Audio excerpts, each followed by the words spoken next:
Alors, Christophe, qu'est-ce qu'il faut retenir de jusqu'ici? Jusqu'ici, plein de choses, un été incroyable, un été fantastique, on a passé pas mal de temps ensemble. Non, mais en fait, depuis la dernière vraiment prise de parole à la mi-mai, après une fin de saison un peu compliquée, on a tout de suite commencé à travailler. On a parlé d'un projet. Oui. Tu nous as expliqué les raisons de la fin d'année compliquée sportivement et donc ça nous a permis de comprendre effectivement ce qui s'était passé et d'avancer. Oui, on a fait un peu d'histoire, mais il faut savoir l'histoire pour se relancer. Mais je pense que jusqu'ici, pas mal. On a fait une préparation, je crois que c'était une préparation, on s'est préparé, mais on était prêt les jours qu'il faudra être prêt. Pourtant, je suis assez content. Après, il faut voir la suite, mais honnêtement, la victoire avec Chalon, une équipe avec laquelle nous avons perdu 2 fois l'année prochaine, c'est déjà un petit espoir qu'on a progressé un petit peu. Après, pour le reste, je pense qu'il faut remercier le public. Tu penses quoi? Pour moi, c'était pour l'équipe, on était étonnés, franchement. Ouais. Non, mais j'aime beaucoup effectivement ce que tu dis et le fait de nous amener à samedi dernier qui était là où il fallait être prêt, le moment où il fallait être prêt. Moi, j'avais envie de revenir sur tout ce qui s'est passé depuis la mi-mai jusqu'à justement pour être prêt au début du championnat où on a défini ensemble un projet sur 3 ans où on s'est dit effectivement voilà, qu'on a présenté aux actionnaires, qu'on a présenté au conseil de surveillance. On a posé un peu les choses sur la table justement vis-à-vis de toute l'expérience que tu avais, de l'histoire que tu nous as racontée, avec cette envie de partager avec les jeunes, de partager la balle, de partager la générosité avec le fonds de dotation, de stabiliser le club pour pouvoir l'emmener encore plus haut. Et puis en même temps, tout en gardant beaucoup d'ambitions, des ambitions bien sûr sportives, mais aussi, je dirais, humaines. Moi, j'ai adoré cet été où Laurent a créé du lien. Oui.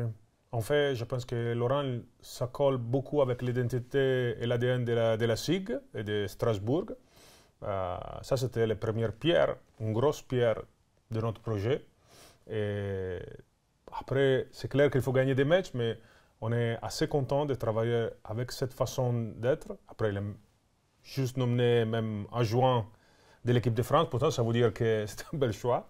Et je pense que ça, il a nous aidé même pour démarrer et être propulsif dans cette nouvelle identité qu'on essaye toujours de réaffirmer, de pousser. Et je pense que les gens, ils ont compris ça. Ça a été vraiment une des pierres angulaires du début de saison et enfin de tout cet été. Le projet, c'était de choisir le coach parce qu'on a assez vite effectivement décidé qu'on voulait changer de coach. Et Laurent, moi je l'ai dit déjà, mais je trouvais qu'il cochait vraiment toutes les cases. Et tu sais, quand tu fais un recrutement comme ça en amont, tu te poses des questions, tu te dis est-ce que j'ai bien analysé et tout. Et finalement aujourd'hui, on est super content parce que ça se passe exactement comme on l'avait écrit. Tu l'as dit en plus hier, on a appris qu'il était nommé premier assistant du coach de l'équipe de France. C'est son anniversaire aujourd'hui, alors en joyeux anniversaire. Ouais, non, et c'est vrai que tout de suite, il s'est mis au travail, tout de suite, il a compris le projet, il a les jeunes, faire jouer les jeunes, former les jeunes, les emmener plus haut. Ça nous a permis de constituer une équipe et d'attirer des profils aussi, parce que vous avez beaucoup bossé tous les deux. Oui, on a trouvé une façon de travailler assez, comment dire, assez commun. On voit les baskets de la même manière, et ça, je le trouve amusant et étonnant, mais on espérait ça. Et grâce à ça aussi, on a trouvé de très bons profils et des gens qui ont pris le projet de la SIG de leur côté, des joueurs assez importants. Et même quand on a dû parier, peut-être sur quelques profils un peu moins que nous, on était toujours d'accord. Pourtant, les marchés se déroulaient vraiment d'une très belle façon. Tu dis, vous avez la même façon de voir le basket. Oui. Dis-nous en plus. En fait, les choses qui sont importantes pour Laurent sont les mêmes qui sont importantes pour moi. On regarde toujours la personnalité des joueurs. On est bien conscient de ce qu'il faut amener à Strasbourg et ce que les supporters, notre SIG Army, ils aiment beaucoup. Et aussi par rapport à l'identité, la construction du club, la construction de ce que c'est la tour de l'équipe et la construction de l'équipe. On aime vraiment des joueurs qui ont un profil surtout défensif, engagé, avec des joueurs de talent, avec des joueurs qui ont une compréhension du jeu que c'est assez important. Et c'était vraiment simple de dérouler le recrutement pendant tout l'été, même si on a dû travailler un petit peu en distance, mais vraiment, j'étais favorablement surpris. Très bien. Et puis là, il y a eu un vrai partage des tâches, puisque une fois qu'on avait défini le projet ensemble et que toi, avec le coach, tu faisais le recrutement, nous, avec notamment Franklin Tellier et tout le staff, eh ben, on travaillait sur le budget, puisqu'on avait un budget à présenter à la DNCCG, avec un budget en hausse, une masse salariale en hausse, alors que tout le monde nous prédisait l'inverse en nous disant sans Coupe d'Europe, il n'y a pas d'avenir à la SIG et vous allez devoir, certains nous ont même annoncé qu'on allait devoir se séparer de certains collaborateurs et qu'on allait rentrer dans une sorte de cercle, je dirais, infernal. Eh bien non, on a décidé vraiment de se remonter les manches et d'être un point d'inflexion, budget en hausse, masse salariale en hausse, et validé par la DNCCG. Donc ça, c'était l'excellente nouvelle de cet été, puisque du coup, ça t'a permis effectivement de constituer l'équipe, je dirais, sans frein lié à l'argent, ou presque pas, il y en a toujours un peu, mais disons plus ouvertement. Non, en fait, on avait discuté, ça c'est pas un secret, que la limite par rapport au recrutement, c'était plutôt d'avoir pas en compétition européenne, mais c'était pas les budgets, les francs qu'il a empêché de signer un ou l'autre joueur. Pourtant, ça c'était super.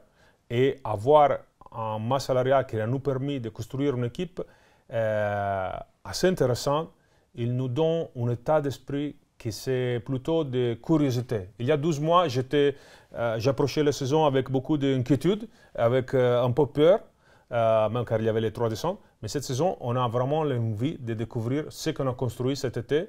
Et on a même un peu d'ambition, on ne la cache pas, pour être intéressant, séduisant et gagner quelques matchs. Donc, on a fait un projet, on a écrit un projet, on a trouvé le budget pour pouvoir le mener, tu as constitué une équipe avec le coach Villa, et puis très vite, on s'est intéressé au centre de formation. Oui, les centres de formation, je pense que c'est... Mais c'était toi toujours, quand tu es rentré dans le club, tu avais déjà ce truc dans la tête que centre de formation, et je pense que c'est très important pour nous. Tu l'as vu, on l'a beaucoup respecté, je pense, dans la construction de l'équipe et les coachs aussi dans les minutes de jeu. Nouveau coach pour les espoirs, 2 espoirs du centre de formation qui ont signé un contrat pro, un 3e qui s'entraîne quasiment tout le temps avec les pros, je pense à Jaël. Les 2 premiers, c'était bien sûr Ilan et Maxence. Et puis, on essaye vraiment de donner des moyens au centre de formation. L'idée, c'est demain que les jeunes du centre de formation soient traités comme les pros. Pareil au niveau du kiné, pareil au niveau de l'alimentation, pareil au niveau des médias. On leur a fait une vraie remise des maillots avec Matt Pokora, ce qui n'était jamais fait auparavant. Enfin, on essaye vraiment de les traiter comme des pros ou en tout cas des futurs pros. Oui. On a mis en place même des systèmes d'études pour les pousser, pour les favoriser. Ça, c'était longtemps qu'on faisait pas ça. Pourtant, vraiment, je sens qu'on pousse dans la bonne direction et on sait que si on va construire avec notre jeune, ça colle avec l'ADN du club et les gens vont comprendre, ils vont voir vraiment qu'il y a des efforts à 360 degrés. Après, Matt aussi, il pousse beaucoup pour les gens, pourtant ça nous aide beaucoup. Et du coup, ça nous donne un premier match samedi dernier, enlevé de rideau, il y en aura plein cette année, ouvert au public, avec une affluence incroyable, une ambiance fantastique et puis une victoire au bout pour les espoirs. Oui, car il y avait un vrai public samedi et les joueurs, ils sentent ça. Donc avec Matt, avec Franklin, avec Manon et avec tout le reste de l'équipe, il y a eu également un très gros travail qui a été fait sur le nouveau logo qui a été présenté, toute l'identité visuelle, un nouveau light show, des nouveaux danseurs, une nouvelle présentation des joueurs avec des vidéos. Il y a tout un habillage comme ça qui a été mis en place et qui est vraiment très très important parce que c'est aussi grâce à ça qu'on positionne le club, qu'on met en avant nos partenaires et qu'on arrive à la fin effectivement à mener un budget. On fait l'enthousiasme dans lequel il était coulé notre nouveau logo, notre nouvelle identité visuelle, ça se voit quand on voit les gens qui achètent et sont assez contents d'avoir notre vêtement. Et je pense aussi qu'il faut retenir tout ça comme pour apprendre et faire toujours mieux. Et je sens qu'on a un peu remis l'église au milieu du village, que c'était l'équipe. Mais il y a quand même le projet Arena que c'est pas mort, que toujours on travaille même sur ce côté, je crois. Alors effectivement, l'Arena, non, c'est pas mort, non, on continue à travailler, c'est beaucoup de temps, beaucoup d'énergie. On y croit. Je sais que vous en rêvez, nous en rêvons, on est persuadés au club que c'est le meilleur projet qu'il puisse y avoir pour le club. Les collectivités sont persuadées que pour le quartier, c'est le meilleur équipement qu'ils puissent avoir. On a des investisseurs privés qui nous aident pour que ça soit réalisable. Donc on est toujours effectivement en train d'avancer. Mais il y a une chose qu'on a voulu changer, c'est qu'avant, on avait tendance à dire on le fera quand il y aura l'Arena. Cet été, on a dit on le fait déjà et ça doit resservir quand on aura l'Arena. On a un petit peu changé la façon d'aborder les choses. Oui, en fait, c'est intéressant comment nous avons des leviers à niveau de management, le président numéro 1, mais ça, à la fin, ça sort sur le terrain. Et c'est ça qu'on a pu constater déjà de samedi, que les gens, je pense qu'ils ont senti quelque chose de nouveau que ça passe, en respectant toujours le projet principal. Mais vraiment, on a envie de découvrir cette saison avec notre supporters qui sont toujours là et ils ont été vraiment exceptionnels. Et je les remercie, même de le côté de l'équipe, qu'ils n'ont pas la possibilité, mais ils ont été assez contents de l'énergie, de la puissance avec laquelle ils ont été soutenus samedi. Et puis dans les chantiers qu'on a menés cet été, vous en avez peut-être entendu parler, on a créé un fonds de dotation. Le projet s'appelle Partage. Et donc si on partage avec les joueurs, avec le public, avec nos partenaires, nos actionnaires, l'idée c'était surtout de partager aussi avec les plus démunis et que la SIG puisse être un vecteur, aider effectivement certaines associations. L'idée de ce fonds de dotation, c'est ça, il s'appelle Solidarité, Impact et Générosité. Et on a organisé, il y a 10 jours maintenant, le premier dîner de gala sur le parquet de la SIG, 430 personnes, pour un énorme dîner de gala avec un showcase de Matt Pokora, avec une présentation de l'équipe, du nouveau maillot, de la nouvelle identité, et surtout avec la présentation des actions qu'on allait mener toute l'année. On a levé plus de 100 000 € à l'occasion de ce dîner, et donc ça permet effectivement d'impacter, d'être généreux grâce effectivement à tous nos partenaires et tous nos généreux donateurs, j'ai envie de dire. C'était une séquence assez forte parce que ça a commencé avec ce dîner de gala sur le parquet. 430 personnes, je le disais, une fête fantastique avec une ambiance et vraiment un dîner gastronomique, enfin vraiment un très grand et très beau moment. Le lendemain, présentation au grand public, nos abonnés, notre coop, nos bénévoles, nos supporters, les amis de la SIG, près de 1000 personnes au Rhenus pour la présentation de l'équipe, avec présentation de l'équipe féminine et des espoirs. Le dimanche, on allait jouer à Elkirch au Hall de la Poste. Donc c'était aussi un bon moment un bon moment de convivialité avec l'association, parce qu'on n'oublie pas d'où on vient. Et l'association, c'est très très important. Et puis, la semaine dernière, le match des espoirs, avec un public incroyable et une très belle victoire. Et puis, bien sûr, puisque c'est avec ça que tu avais commencé, la première journée de championnat, ce match contre Chalon, le buzzer beater de Dominique Artis. Enfin, le scénario était parfait. Il faut continuer comme ça. Non, mais les mots-clés, je pense, de la saison 24-25, c'est les partages. Comme tu as dit, je pense que c'était la conférence presse de mai ou juin, les partages, ça commence avec les partages de ce qu'on fait tous les jours, les partages du ballon sur le terrain avec un jeu plus collectif, les partages de toutes les initiatives, les partages en vraie nouveauté comme le fonds de dotation. C'est là où il faut continuer. On est bien d'accord.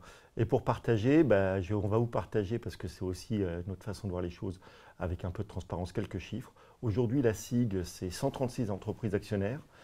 C'est plus de 40 au cours de ces derniers mois. C'est près de 700 actionnaires particuliers au sein de SIG et Territoire. C'est un budget de plus de 7 millions 100. C'est une masse salariale de plus de 2 millions.